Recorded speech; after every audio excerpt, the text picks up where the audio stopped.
Good morning student. बघा आपलं first chapter हे चालू आहे युनिट्स अँड मेजरमेंट्स. तर याच्यामध्ये आपण आधीचा जो काही टॉपिक बघितला तो असणार आहे सिग्निफिकंट फिगर्सचा. Okay, what is mean by significant figures ते बघितलं आपण. त्याच्यानंतर आपण त्याचे नियम बघितले, रूल्स बघितले की आपण सिग्निफिकंट फिगर्स हा कसा फाइंड आउट करायचा. तर त्याच्याशीच रिलेटेड एक टॉपिक असणार आहे तो म्हणजे ऑर्डर ऑफ मॅग्निट्यूड. तर what is mean by order of magnitude. तर ऑर्डर ऑफ मॅग्निट्यूड कशी फाइंड आउट करायची, सोपे टॉपिक आहे. 1 किंवा 2 मार्क्ससाठी हे एवढे जे काही टॉपिक आहेत ते विचारले जातात. तर त्याच्यामध्ये आपण डेफिनेशन बघू आधी ऑर्डर ऑफ मॅग्निट्यूडची. The magnitude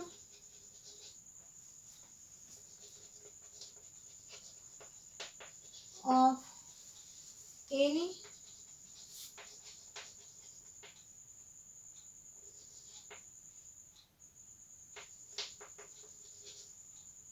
physical quantity can be expressed as a into 10 raised to n, where a is a number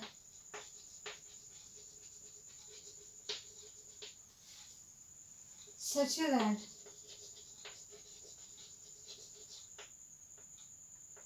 बघा 0.5 is less than a is 5 and n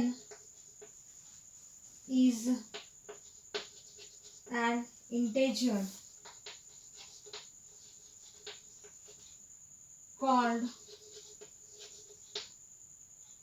the order of magnitude.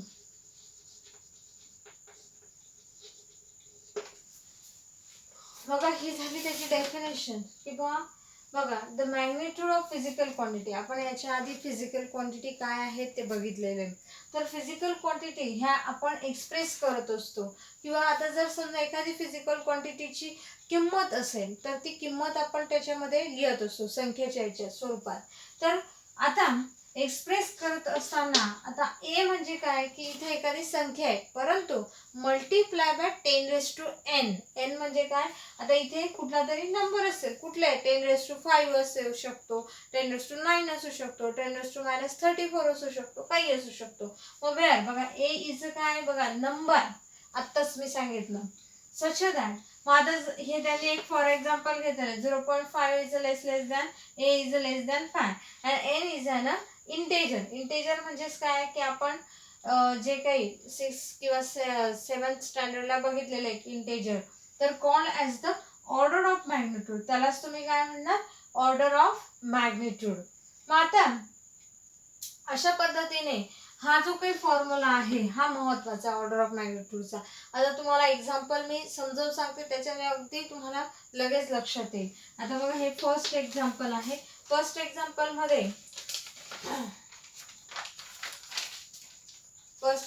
मध्ये बघा आता त्यांनी radius of earth दिलेली आहे. Radius of earth ही दिलेली आहे, ती आहे 6400 किलोमीटर. बघा आता आपल्याला ही जी काही किंमत दिलेली आहे ती किंमत अगदी एक नंबर आहे, बरोबर आहे, संख्या आहेत, परंतु आपल्याला त्याला ही जी संख्या ती ह्या फॉर्मॅट मध्ये आणायची. म्हणजेच काय बघा आता आता हा कशामध्ये किलोमीटर मध्ये, तर मी ह्या किलोमीटरचं कशामध्ये रूपांतर करणार आहे मीटर मध्ये. मग आधी सगळ्यात आधी आपल्याला ही जी काही संख्या आहे ती या पद्धतीने मांडून घ्यायची. कशी, आता बघा 1 किलोमीटर हा एक काय जनरल फॉर्म्युला आहे. 1 किलोमीटर इज इक्वल टू काय असतो 10⁻³ मीटर असतो. मग आता इथे ज्यावेळेस आता ही जी संख्या आहे 1 2 3 4 हे किती आहे 4. मला आता इकडनं जे काही आहेत हे पॉइंट इकडे सरकवायचे. म्हणजेच काय की 4 घरानंतर मला हा पॉइंट जर सरकवायचा असेल तर मी कसं लिहेल 0.64. या झिरो लिहायची आवश्यकता आहे का नाही. मग आता हे का लिहिलं तर लक्षात घ्या, आता किलोमीटरचं मीटरमध्ये मी कन्वर्शन केलं म्हणजे हा 10⁻³ आणि ही संख्या इकडे सरकवल्यानंतर म्हणजेच काय इथे 10⁻⁴ मल्टिप्लाय बाय 10⁻³ असे मिळून मग आता वरचे जे काही असतात ओके जे काही पॉवर असते तर जे काही इंटेजर आता इथे त्यांनी काय शब्द वापरलेला आहे इंटेजर बघा आपण इथे डेफिनेशन मध्ये यांची काय करायची असते जर समजा मल्टिप्लिकेशन असेल तर आपण बघितलं ना 7th स्टँडर्ड मध्ये तुम्ही जर मॅथ मध्ये शिकला असणार तर 4 + 3 काय होतात 7 होतात आणि म्हणून 0.64 मल्टिप्लाय बाय 10⁻⁷ ओके मग आता हा फॉर्मॅट तुम्हाला या फॉर्मॅट सारखा दिसतोय ए म्हणजे काय ए नंबर आहे 0.64 मल्टिप्लाय बाय इथे 10⁻n म्हणजेच काय 10⁻⁷ आहे म्हणजे अशा पद्धतीने इथे तुम्हाला हा फॉर्मॅट कळाल्यानंतर मग याची आपल्याला ऑर्डर ऑफ मॅग्निट्यूड ही लिहिता येणार आहे ओके मग आता ती कशी लिहिणार बघा टेक्स्टबुक मध्ये डायरेक्टली ही किंमत दिलेली हे काही मधलं दिलेलं नाही मग आता हे मधलं लिहिण्यामागचं कारण असं आहे की ते तुम्हाला अंडरस्टँड व्हायला पाहिजे की हा 10⁻⁷ आला कुठून ओके मग आता बघा 10⁻⁷ मीटर युनिट लिहायचं किलोमीटरचं आपण कन्वर्शन हे पूर्ण कशात केलं मीटर मध्ये केलं आणि मग त्यानंतर द ऑर्डर ऑफ मॅग्निट्यूड जी काही असणार आहे the order of magnitude is त्याची किती येणार आहे 7 किती येणार आहे 7 म्हणजे ही जी काही पॉवर असणार आहे 10⁻⁴ कुठलेही 10⁻⁴ जी काही संख्या असणार आहे ती काय असणार आहे त्याची ऑर्डर ऑफ मॅग्निट्यूड असणार आहे हे लक्षात ठेवायचे मग आता त्यानंतर आता ह्याच संख्येचं सिग्निफिकंट फिगर जर तुम्हाला विचारलं सिग्निफिकंट फिगरचे आपण नियम मागच्या व्हिडिओमध्ये बघितले तर तिथे जे काही नियमानुसार 1 2 म्हणजेच काय एक प्रकारे याचा जो काही सिग्निफिकंट फिगर बघा आता पॉईंटच्या नंतरची इकडचे आपण 0 काउंट करणार होते का किंवा ती संख्या काउंट करणार होतो का नाही म्हणून मग इथे सिग्निफिकंट फिगर्स काय आला 2 म्हणजे 1 आणि 2 म्हणजे मग मी काय लिहेन बघा and significant figure and significant figure R किती असणार आहे तो 2 असणार आहे म्हणजे अशा पद्धतीने या संख्येचं आपण ऑर्डर ऑफ मॅग्निट्यूड काढलं त्यानंतर सिग्निफिकंट फिगर्स काढले मग आता सेकंड एक्झाम्पल आहे सेकंड एक्झाम्पल मध्ये तुम्हाला magnitude of charge magnitude of the charge on electron E is equal to 1.6 multiplied by 10⁻⁻19 coulomb. Here the order of magnitude म्हणजे काय याची जी काही ऑर्डर ऑफ मॅग्निट्यूड असणार आहे here order of magnitude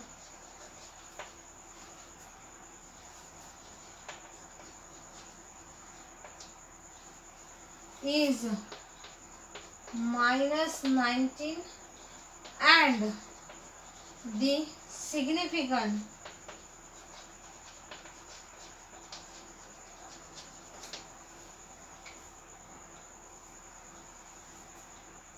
digit are 2 बघा आता ह्या एक्झाम्पल मध्ये तुम्हाला ऍक्च्युअली हा जो काही फॉर्मॅट आहे तो ऑलरेडी दिलेलाच आहे म्हणजे इथे आपल्याला कन्वर्शन करण्याची आवश्यकता आहे का नाही म्हणून 1.6 मल्टिप्लाय बाय 10⁻⁻19 कुलोम बघा आता ए म्हणजे काय हा नंबर 1.6 त्याच्यानंतर इकडे 10⁻n म्हणजेच काय 10⁻⁻19 कुलोम आता इथे आपल्याला म्हणजेच काय याची 10 जी पॉवर असणार आहे जी संख्या असणार आहे ती काय असणार याची ऑर्डर ऑफ मॅग्निट्यूड म्हणजे याची ऑर्डर ऑफ मॅग्निट्यूड काय आली -19 मग तिथे काही असो परंतु जर नसेल तर तुम्हाला त्याचं युनिटचं कन्वर्शन करून किंवा त्याचे पॉइंट सरकवून तुम्हाला त्याचं हे करावं लागेल. पण जनरली हे एवढेच अशाच पद्धतीचे एक्झाम्पल येतात, जास्त येत नाही. आणि मेन म्हणजे की जे काही युनिव्हर्सल ट्रूथ असतं, आता युनिव्हर्सल ट्रूथ म्हणजे काय की ज्याला कोणी बदलवू शकत नाही. Radius of earth he fix आहे, त्याच्यानंतर magnitude of charge of electron हा पण फिक्स आहे. म्हणजे ह्या संख्यांमध्ये कोणीही बदल करू शकत नाही. ओके, म्हणून जनरली हेच एक्झाम्पल येतात. -19 and the significant digit. Significant digit काय असणार आहे बघा, आता इथे पण काउंट आपण करणार, इथे 0 दिसतोय का नाही, म्हणजे आपण काउंट करू शकतो 1 आणि 2 संख्या, म्हणजेच काय सिग्निफिकंट फिगर काय आला, 2 आला. मग आता अशा पद्धतीने आपण जे काही सिग्निफिकंट फिगर आणि ऑर्डर ऑफ मॅग्निट्यूड दोघंही फाइंड आउट केलेले आहे. तर इथे आपलं जे काही हे चॅप्टर आहे ते संपलेलं आहे.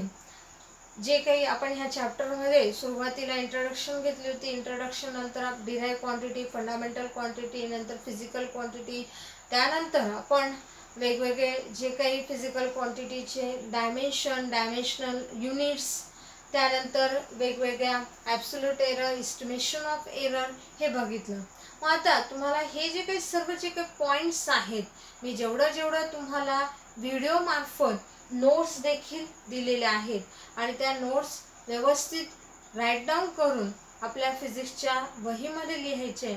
येथे जी काही तुमची एक्झाम असेल त्या एक्झाममध्ये ह्याच नोट्स तुम्हाला उपयोगात येतील. तुम्हाला मी नोट्स काढायला सांगितलेलं नाहीये, कारण मी नोट्स तुम्हाला स्वतः व्हिडिओ मार्फत दिलेले, अंडरस्टँड पण करून दिलेलं आहे, म्हणून तुम्हाला नोट्स काढण्याची आवश्यकता नाही. फक्त तुम्हाला जे काही टेक्स्टबुक आहे आपलं फिजिक्सचं ते एक रेफर करायला सांगितलं. रेफर म्हणजे काय की एक प्रकारे बघायला की नाही आपलं काय चालू आहे, कसं आहे, काही तुमची स्पेलिंग मिस्टेक, काहीतरी करेक्शन वगैरे, जर समजा तुम्हाला काही दिसत नसेल किंवा काही प्रॉब्लेम असेल किंवा त्याच्यामध्ये तुम्हाला जास्तीचा एखादा पॉईंट बघायचा असेल. आता ह्या सिलेबसमध्ये कोरोना अभावामुळे इथे काही टॉपिक हे रिड्यूस करण्यात आलेले, म्हणून त्या टॉपिकचा तुम्हाला स्टडी करण्याची आवश्यकता नाहीये. मी जेवढे टॉपिक तुम्हाला व्हिडिओ मार्फत अंडरस्टँड करून दिलेले तेवढ्याच टॉपिकचा तुम्ही नीट स्टडी करायचं आहे, हे लक्षात घ्यायचे.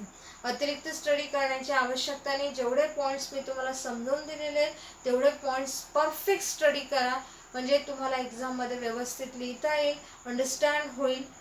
ओके, मग आता तुम्हाला ह्या चॅप्टरची मी तुम्हाला एक्सरसाइज समजावून सांगणार आहे आणि एक्सरसाइज मधले कुठले प्रश्न म्हणजे येण्यासारखे असतील किंवा कुठले प्रश्न तुम्हाला सॉल्व करायचे आहेत ते तुम्हाला मी समजावून सांगणार आहे. आता बघा, ह्या चॅप्टरची तुम्हाला एक्सरसाइज मी समजावून देणार आहे. Exercise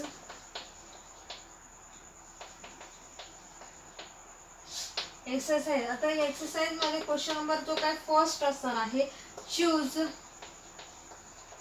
the correct option. मग आता तुम्हाला चूज करायचं आहे. याच्यामध्ये जे काही वेगवेगळे ऑप्शन म्हणजेच काय की प्रश्न हा दिलेला असेल फर्स्ट क्वेश्चन, की आता तुम्हाला एक डायमेन्शन दिलेले L1 M1 T⁻², त्याच्यानंतर इज द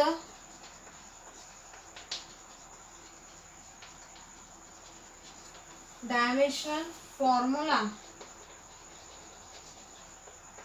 फॉर. मग आता याचा हा जो काही डायमेन्शनल फॉर्म्युला तुम्हाला दिलेला, परंतु तो कोणाचा आहे हे तुम्हाला फाइंड आउट करायचं. मग त्याच्यामध्ये 4 ऑप्शन हे दिलेले आहेत. मग आता 4 ऑप्शन कुठले कुठले आहेत बघा, इथं व्हेलॉसिटी आहे. मग व्हेलॉसिटीचा आहे का हा, मग ते चेक करायचं. तुम्हाला लिहून दिलेले आहे चार्ट मध्ये, ते शोधायचं. ऍक्सलरेशन, त्याच्यानंतर फोर्स, त्याच्यानंतर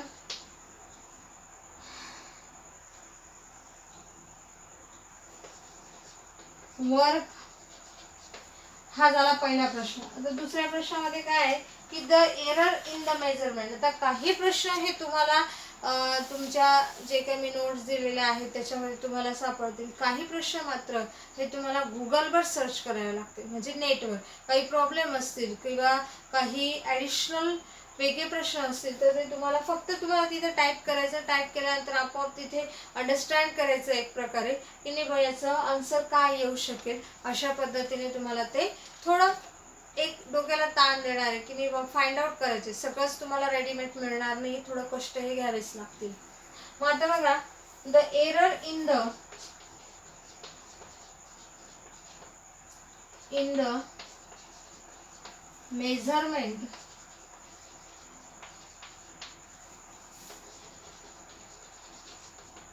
of the side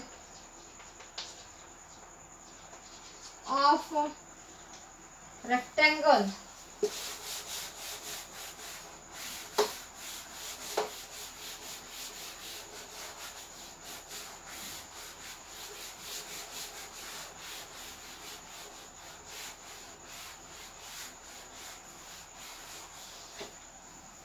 of a rectangle is a 1%. The error in the measurement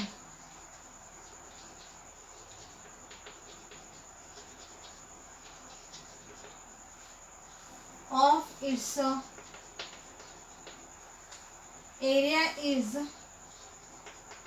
आता त्याचा एरिया काय काय आहे बघा. पहिला त्यांनी ऑप्शन दिले 1%, दुसरं असणार आहे ए, नंतर बी असणार आहे 1/2%, नंतर सी असणार आहे 2% आणि डी असणार आहे नॉन ऑफ, म्हणजे याच्यापैकी कुठलंच नाही, म्हणजे काहीतरी वेगळंच आन्सर असणार असं त्यांनी सांगितलेलं आहे. मग हे सुद्धा हा जो काही प्रश्न आहे तो तुम्हाला जो काही नेटवर टाईप करायचा, नेटवर टाईप करून तुम्हाला त्याचा आन्सर तिथे एक प्रकारे तो प्रॉब्लेम सारखा आहे तो सॉल्व करून तिथे बघायचं की याचा आन्सर काय येईल.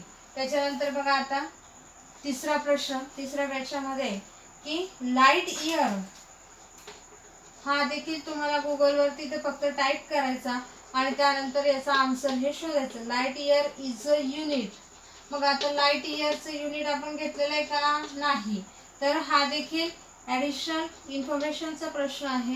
तर मग काय असणार आहे, टाइम आहे का मास आहे का ते डिस्टन्स आहे. त्याच्यानंतर चौथं असणार आहे ल्युमिनिसिटी. तुम्हाला एखाद्या वेळेस हा पुस्तकात पण सापडू शकतो.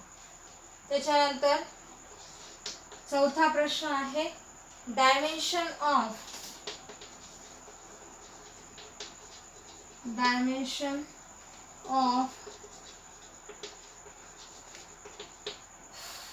कायनेटिक एनर्जी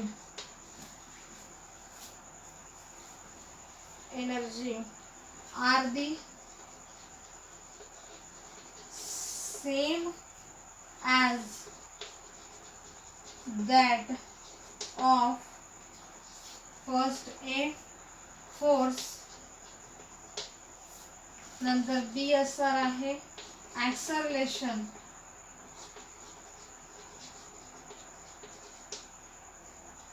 सी असणार आहे वर्क आणि डी असणार आहे प्रेशर.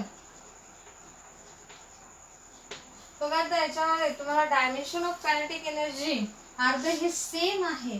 मग आता तुम्ही या डायमेन्शनचा टॉपिक हा शिकवण्यात आलेला आहे. मग आता हा जर समजा तुम्हाला टेक्स्टबुकमध्ये नाही सापडला किंवा तुमच्या नोट्समध्ये नाही सापडला तर तुम्ही सरळ तिथे गुगलवर टाईप करायचं की dimensions of kinetic energy are the same as that of, मग ते कोणाशी लगेच तिथं तुम्हाला आन्सर येईल की फोर्सचं आहे का ॲक्सलरेशनचं आहे का वर्कचं आहे प्रेशरचं आहे.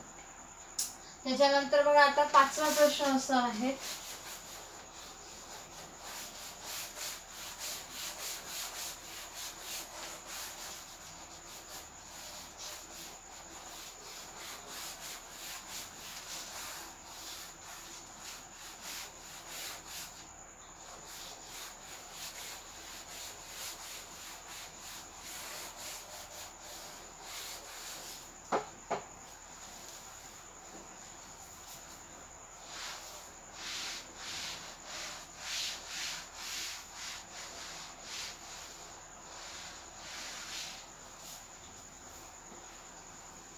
बघा आता पाचवा प्रश्न असा आहे. पाचव्या प्रश्नामध्ये तुम्हाला which of the following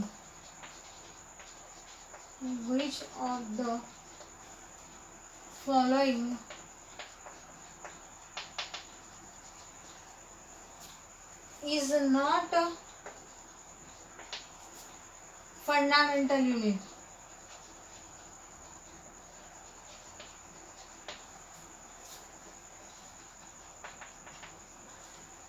मग आता पहिलं आहे ए सेंटीमीटर, बी केजी, नंतर सी सेंटीग्रेड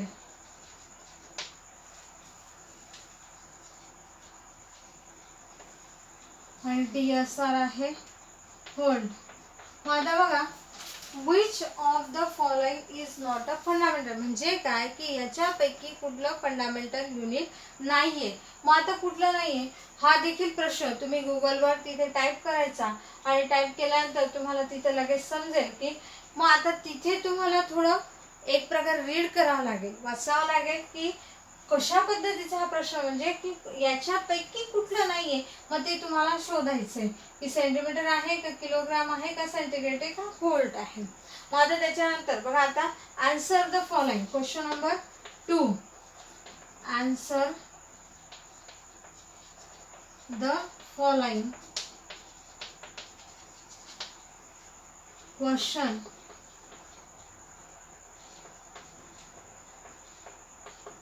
ह्याच्यामध्ये तुम्हाला बघा जे प्रश्न मी लिहून देते तेच तुम्हाला प्रिपेअर करायचे आहेत. डिफाईन ॲब्सोल्यूट एरर, ॲब्सोल्यूट एररची तुम्हाला डेफिनेशन लिहायची आहे. त्याच्यानंतर मीन ॲब्सोल्यूट एरर, त्याच्यानंतर relative error and mean percentage error. हा प्रश्न तुम्हाला 4 मार्क्ससाठी विचारला जाऊ शकतो. की बघा की याच्यामध्ये फक्त तुम्हाला ॲब्सोल्यूट एररची डेफिनेशन लिहायची, मीन ॲब्सोल्यूट एररची डेफिनेशन लिहायची, रिलेटिव्ह एररची सर्व आपण डेफिनेशन पण बघितले आहे, त्याचे फॉर्म्युले देखील बघितलेले आहेत आपल्या नोट्समध्ये आणि टेक्स्टबुकमध्ये आहे ते. त्याच्यानंतर दुसरा प्रश्न असा आहे, दुसऱ्या प्रश्नामध्ये तुम्हाला डिस्क्राईब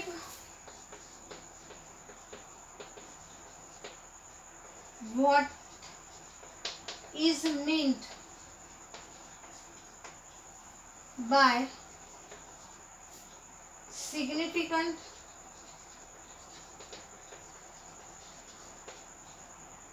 figures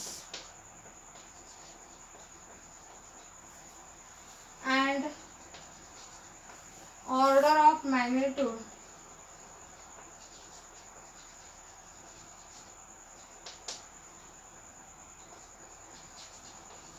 बघा आता हा प्रश्न देखील 2 और 3 मार्क्ससाठी विचारला जाऊ शकतो. मग आता याच्यामध्ये तुम्हाला काय करायचं आहे की जे आत्ताच मी तुम्हाला शिकवलं सिग्निफिकंट फिगर्स आणि व्हॉट इज मीन म्हणजे काय, त्याच्यामध्ये तुम्हाला फक्त डेफिनेशन लिहायची आहे. सिग्निफिकंट फिगरची पण तुम्हाला डेफिनेशन लिहून दिली आहे आणि ऑर्डर ऑफ मॅग्निट्यूडची पण डेफिनेशन लिहून दिलेली आहे आता सुरुवातीला. तर तेवढ्या लिहायचे आहे, बाकीचे नियम वगैरे एक्झाम्पल वगैरे लिहिण्याची आवश्यकता नाही. तर अशा पद्धतीने आपण एवढी जे काही मी तुम्हाला क्वेश्चन्स लिहून दिलेले समजावून सांगितलेले ते सर्व सॉल्व करायचे. आपल्या फिजिक्सच्या जे काही नोटबुक आहे त्याच्यामध्ये लिहायचं क्वेश्चन आणि आन्सर आणि मग ते फोटो काढून पाठवायचे. ओके. त्यानंतर सॉल्व द प्रॉब्लेम हा देखील प्रश्न तुम्हाला शिकवण्यात आलेला आहे की तो प्रॉब्लेम मी घेतलेला आहे आणि तुम्हाला समजावून देखील दिलेला व्यवस्थित. तर त्याच्यामध्ये जो काही एक्झाम्पल 1.5 आहे, the radius of sphere measured repeatedly yields values 5.63 metre, 5.54 metre, 5.44 metre, 5.40 metre and 5.35 meter. Determine the most probable value of radius and the mean absolute, relative and percentage error. मी हा प्रॉब्लेम तुम्हाला लिहून देत नाही इथे, पण तुम्ही लक्षात राहू द्यायचे की हा प्रॉब्लेम देखील आपल्या इथे एक्झाममध्ये येऊ शकतो 4 मार्क्ससाठी. व्यवस्थित प्रिपेअर करायचं आहे. ते आपल्या चॅप्टरची एक्सरसाइज अशा पद्धतीने फाइंड आउट करायचे क्वेश्चनचे आन्सर. नमस्कार.